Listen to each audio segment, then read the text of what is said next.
오늘부터 모니터를 끄고 글을 쓴다.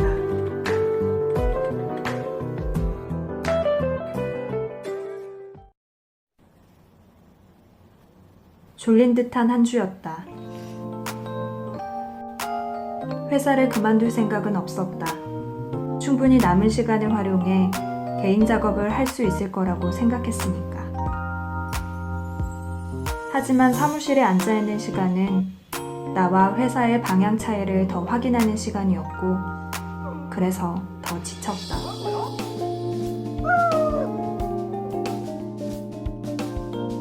그동안 난 그 안에서 나름의 의미와 가치를 찾으려 얼마나 고군분투했던가.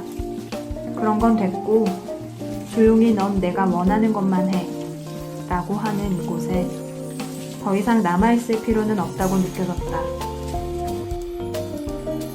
퇴근 후 집으로 돌아오면 완전히 방전이 되어 별뜻 없는 영상을 틀어놓거나 잠에 들기 바빴다.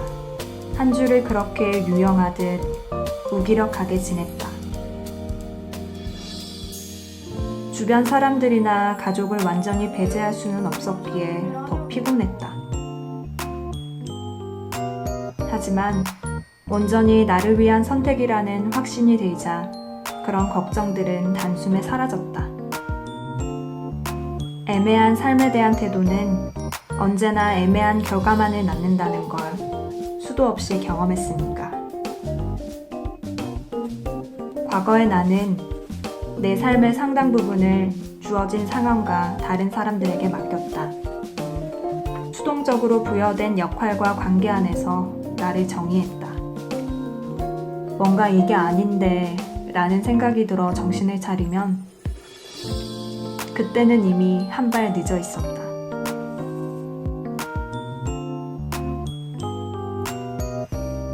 덮어놓고 지나쳐버린 나에 대한 무시는 결국 돌고 돌아 날카로운 칼날이 되어 내 심장을 정확히 저격했다.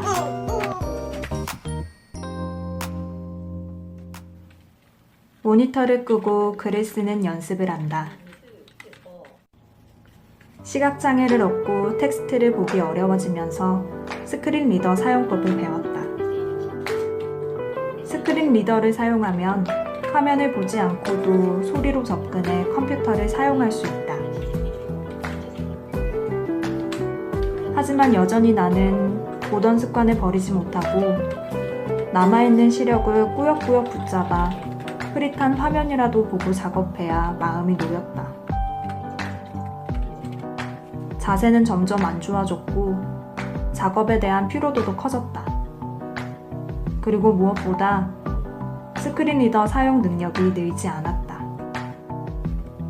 이렇게 관성이 되어버린 좋지 않은 습관을 버리지 못하면 새로운 능력을 개발할 가능성도 잃어버리게 되는 것은 아닐까?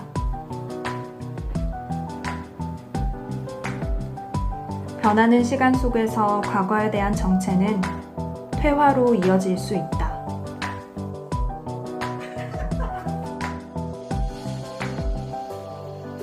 내 삶이라는 무대의 주인공은 오로지 나만이 될 수 있다.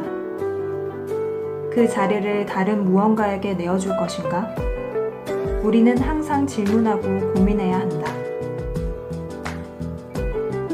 온전히 내 삶이 내 것이라고 느껴질 때 삶에 대한 만족도도 커지는 것이다.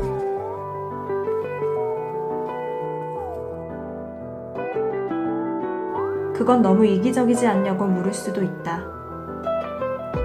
하지만 어줍잖은 배려와 양보야말로 사람을 더 치사하고 이기적으로 만든다.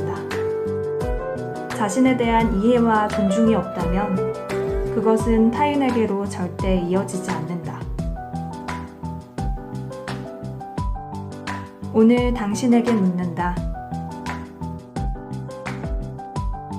당신은 당신 삶의 주인공으로 살고 있나요?